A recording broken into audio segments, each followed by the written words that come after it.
այսօր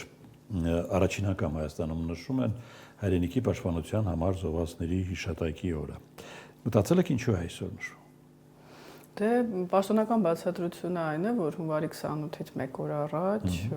բանակի օրվան հարևանությամբ հարևանությամբ է նշվում, ոմանք ասում են դա հոլոկոստի նաև միջազգային օրն է, շեղում է այսպես ուշադրությունը, ես այդպես թեորիաների կողմնակից չեմ կարծում դա հատուկ է արվել, գուցե մի փոքր անփութություն է ստացվել, բայց համենայնդեպս գլխավոր մեսեջի ուղերձը որ կա, դա այն է, որ խաղաղության այլընտրանք չկա եւ եթե ուզում ենք խաղաղություն, պետք է պատրաստ լինենք պատերազմի։ Ընդդիմությունը առարկություններ ուներ այս նախագծի նախապատրաստման եւ ընդունման ժամանակ։ Ձեզ ծանոթ է այդ առարկությունները։ Ինչու՞ Չեմ լսում ես, ընդդիմություն խորհրդարանական ընդդիմության մասին է խոսքը, դա շոուի մաս է, Հայաստանում այսօր այնքան լուրջ խնդիրներ կան, այդ թվում տնտեսական, աշխարհաքաղաքական, որ այսպես շոուներ իրականացնել, ասել, որ հատուկ են արել, դավաճան, կապիտուլյանցի, 2020 թվականից հետո նորություն չեմ լսել, դրա համար ոչ թե մեծամտաբար չեմ հետևում, այլ ուղղակի նոր բան չեմ ակնկալում լսել։ Այսինքն այնինչ ասում եք մտնում է արդեն ներքաղաքական տրամաբանության մեջ։ Իհարկե, սև սպիտակի, այդ թվում նոր ակտորներով։ Նոր ակտորներով, որը լիովին տեղավորվում է էլի նախորդ ընտրություններում լոզունգների մեջ, նախկին ներկա թալանչի կապիտուլյանտ։ Այսինքն մեծ հաշվով մի քիչ հեռանում ենք, կվերադառնանք հիմա կարևոր թեմ։ Այսինքն նորից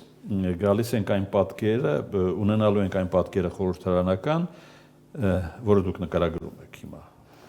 Ես կարծում հանրապետականներով, բայց հասկանում եմ արդեն ինչը նկատի։ Հանրապետականը կարծում չի մասնակցի, որովհետև իրենք գիտեն, որ հնարավորություն չունեն հայտնվելու խորհրդարանում, ուղղակի կասեն, որով մասնակցում է ջրաղացին դյուր է լցնում իշխանությունների։ Ռոբերտ Քոչարյանը կարծում եմ կհայտնվի, բայց գլխավոր դերակատարումը նոր ուժերին է հանձնվելու, որոնք ըստ էության որևէ քննադատություն չունեն Հայաստանի իշխանություններին։ Ես չեմ ասում, որ եթե չեք հայհոյում, ուրեմն ընդդիմություն չեք, դրա մասին չի խոսքը, բայց շատ հարցեր կան, ես ինքս բարձրաձայնում եմ, բայց ես տեսնում եմ, որ վարորդներին զրկված իրավունքները վերականգնելուց բացի ինչ-որ մեկ էլ ինչ-որ նոր աշխատատեղերի ստեղծման առանց հստակեցնելու ինչի մասն է խոսքը, ընդհանուր հայտարարություններ եւ որևէ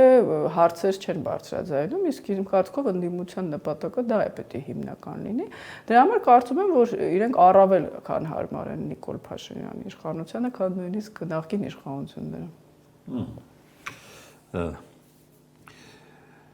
Վենսի այցը Հայաստան եւ Ադրբեջան, անոնսվում է արդեն այդ նորությունը, ինձ հետաքրքրում է այդ այցը պետք է նույն միավորով չափել Վենսը գնում է Բաքու եւ գալիս է Երևան։ Ընդհանրապես ԱՄՆ-ի համար կարևոր է ողջ տարածաշրջանը։ Ես կարծում եմ Վրաստանի ուղղությամբ ակտիվանալու է Տրամպը, որովհետև Իվանիշվիլին կարող է Բայդենին հակադրվում էր, բայց Տրամպի իշխանության գալուց հետո վարչապետը նշեց Կոբախիձեն իրենց, որ մենք պատրաստ ենք Տրամպի հետ աշխատել եւ այլն։ Վաշինգտոնը պատրաստ չի, ինչքան։ Վաշինգտոնը շտապելու որևէ խնդիր չունի, այնպես չէ հենց հիմա բացվելու են ճանապարհները։ Դե դուրս են թողնում, էլի Վրաստանի։ Դա պայմանավորված է նրանով, որ Չինաստանը կլանել է Վրաստանի լոգիստիկ ճանապարհները, Անակլիա, հիշում եք, նավահանգստի հետ կապված, դեռ չկա վերջնական որոշում վրացական իշխանությունների կողմից, բայց իրենք կոպիտ կերպով հեռացրեցին ԱՄՆ-ին ըստ էության եւ Եվրամիությանը։ Ես կարծում եմ Տրամպը ուղղակի սպասում է, որ վրացական կողմը ինքը քայլ կանի, Կոբախիձեն խոսեց, որ մենք ուզում ենք մենք էլ ներկա գտնվենք, բարձր որ Վրաստանը կորցնում է ինչ-որ առումով տարանցիկ երկիր լինելու իր դերը,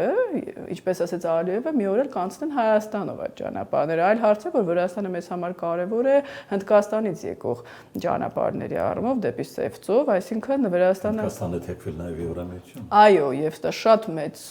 կարևոր ձեռքբերումն է ճակերտավոր Տրամպի, որը այնպես է անում, որ եւ Կանադան իր հարևանը եւ Եվրամիությունը մեկը թեքվի Հնդկաստանի, Կանադան Չինաստանի ուղղությամբ։ Սա խորքային խնդիրներ են եւ ըստ էության սա ԱՄՆ վերջին քայլերի քայլերի դեմ է ուղղված Գրենլանդիայի հայտարարությունների քայլել չեղավ այդպես որ նայենք ինչ վերաբերում է Հայաստանին այո Ջեզիվեսի այցը դա այնպես չի որ միայն Հայաստան է կարևոր է տարածաշրջանային առումով բայց քանի որ կոնֆլիկտը Հայաստանի եւ Ադրբեջանի միջև է ըստ էության դեռ չլուծված հիմնական շեշտը դրվելու է դեռ այս երկու երկրների վրա Տրիպում ձեզ համար ինչ-որ անհասկանալի բան կա Թրիփում հասկանալի բան դեռ չկա ինչ առումով, որովհետև դա հռչակագիր է։ Մենք կարդացել ենք, այդտեղ ես կրկնել եմ, իրավունքներ եւ պարտականություններ չի սահմանվում կողմերի համար, դա հատուկ նշված է։ Պիտի լինի կոնկրետ համաձայնագիր, ներդրումների մասին է խոսվում։ Պիտի դա փաստաթուղթ լինի, գիտեք ինչի, որովհետև մոտ 1 տարի առաջ Տրամպը հայտարարեց, որ Ուկրաինայի հետ իրենց մետաղների հետ կապված համաձայնագիր են կնքել, $800 միլիարդ ներդրում են, միլիոն դոլարի ներդրում են անելու, դեռ որևէ բան չկա։ Այսինքն Տրամպը հայտարարություններ անում է, եւ ես հուսով եմ այդ հայտարարությունները կունենան փաստաթղթային ինչ-որ ամրագրում։ Նույնը Ալիևը, որ ասում է սահմանները բաց են։ Դա ոչ թե պիտի լինի մեկ անգամյա, երկու անգամյա տարանցում, պետք է պայմանագրեր հստակ կնքվեն առևտրի ոլորտում, որ մենք իմանանք, որ երբ ուզի Ալիևը մեկ էլ չի փակի այդ ճանապարհը։ Ես կարծում եմ յուրաքանչյուր իշխանություն դա գիտակցում է, եւ Հայաստանի իշխանությունների խնդիրն է ունենալ պայմանագիր։ Իհարկե բոլորն էլ կասեն, որ միայն թուղթը բավարար չի, բայց գոնե առաջինը փաստաթուղթն է։ Դե այդ իմաստով տարածված կարծիք է, ընդ որում նաև Ադրբեջանից եկող, որ Ալիևը ձգում է դերևս կան հայկական ընտրություններ, կան նաև Ռուսաստանի հետ հարաբերությունների կարգավորման ֆակտորը։ Ալիևը ձգում է, այսինքն Հայաստանի իշխանությունների հետ կապված փաստորեն, եթե Նիկոլ Փաշինյանը ընտրվի, դա այդպես անհասկանալի եմ համարում, ինչու։ Իսկ եթե մի օր Նիկոլ Փաշինյանը չընտրվի, օրինակ հիմա ընտրվի, հաջորդ ընտրություններում գա ուրիշ տեխնացու, ինչ Ալիևը փակելու է նորից սահման, այսինքն Ալիևը ինչ կապ ունի մեր ներքաղաքական օրակարգի հետ։ Այլ հարց է, որ ակնհայտ է, որ եթե Նիկոլ Փաշինյանը չցանկանա, Ռոբերտ Քոչարյանը հաստատ չի ընտրվի եւ չի ընտրվի ինդիմություն, ոչ թե վարչապետ։ Այնպես որ այդ վախերը Հայաստանի իշխանությունները չունեն եւ դա ակնհայտ է, որ այդպես չի։ Բայց տարօրինակ է, որ Մամեդյարովի շուրթերով են խոսում, ուրեմն երկաթուղու պատկանելիության մասին, դա ինչ կապ ունի Ռոբերտ Քոչարյանի կամ Նիկոլ Փաշինյանի հետ։ Մեղրի կտորը։ Իհարկե, եթե խաղաղություն է, այսինքն ինչ ԱՄՆ-ը պիտի ասի, քանի որ Փաշինյանը չի ընտրվել, ոչինչ, որ Ալիևը հարձակվեց, տրամաբանություն ես չեմ հասկանում։ Կրկնում եմ, այո, կան ուժեր, որոնք հատուկ նշում են, որ մենք Արցախը հետ ենք վերադարձնելու, Ալիևին է դա ձեռնտու է, իդեպ հարցը այստեղ Ալիևին ինչն է ձեռնտու, բայց այն, որ եւ Մոսկվայում եւ Հայաստանում գիտակցում են, որ այդ ուժերը նույնիսկ խնդիր են ունենալու խորհրդարան անցնելու եւ վարչապետ դառնալու մասին խոսք չի կարող լինել, դա միանշանակ է։ Դե այդ դեպքում Մոսկվայից եկող քաղաքական խանդը ինչին վերագրենք, հա? Ուր է գնում Հայաստանը, ուր է պոկվում Հայաստանը, ինչ է անում Հայաստանը, իդեպ նույնը Բաքվի հասցեին չեն էլ ասում։ Բաքվի հասցեին փորձեցին ասել եւ անել, բայց դա հակազդեցություն գտավ, Բաքուն դա Երևանը չի։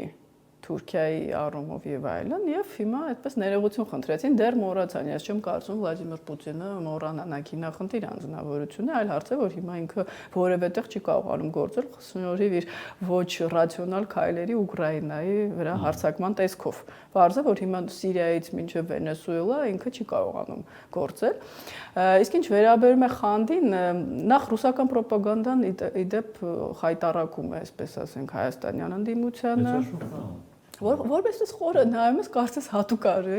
բայց ես կարծում եմ, որ քանի որ իրենց քարոզությունը շատ պարզունակ է միշտ եղել, դա միայն Հայաստանում չի, իրենք հատուկ այսպես տաղանդ ունեն ժողովրդներին իրենց դեմ տրամադրելու, այն էլ այն ժողովրդների, որոնք պատմականորեն իրենց են աջակցում։ Այստեղ Նիկոլ Փաշինյանի խնդիրը չի, հայ ժողովուրդը այլևս իրենց չի վստահում։ Նույնիսկ եթե Նիկոլ Փաշինյանը ասի ես ռուսամետ եմ, դա որևէ բան չի փոխի, այսինքն խնդիրը անձի մեջ չի, խնդիրը քայլերի մեջ է, որ Ռուսաստանը թույլ է տվել։